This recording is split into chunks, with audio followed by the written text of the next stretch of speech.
I miss smiling in the morning, when we sent pictures of our tired faces with no shame, or waking up with Skype still on and calling your name.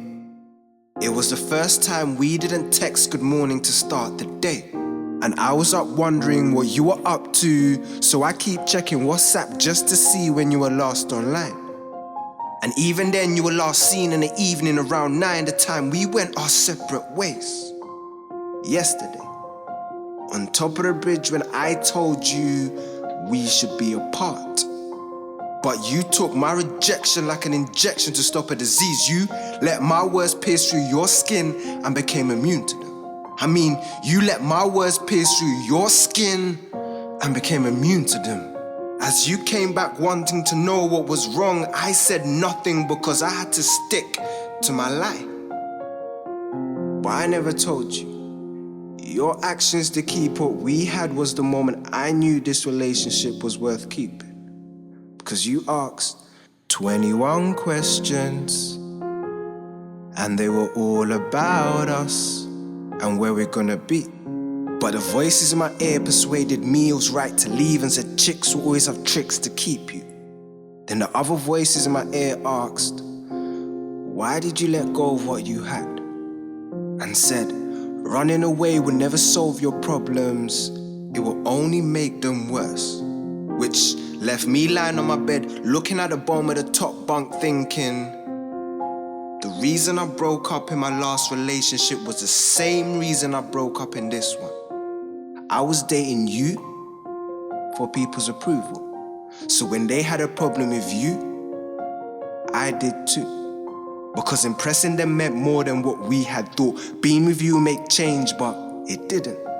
Because I let them be the judge of our court every time we had a case. And like a judge, they were not at the scene to see the evidence, so their decisions were based on the stories presented. And as you were not there to present yours, their opinions became biased. But what is the meaning of a couple if there's more than two people in it? And your opinions are not your opinions, but the ones pinned to your timeline by others. It will only get to a point where you crash into your partner's path and break down and all the truth comes out.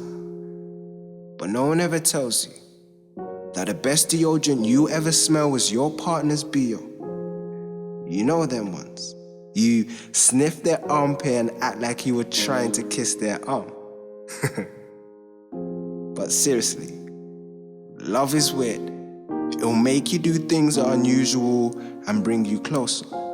If I knew that from the start, I would have put all my ideas of what a relationship isn't meant to be in the bin.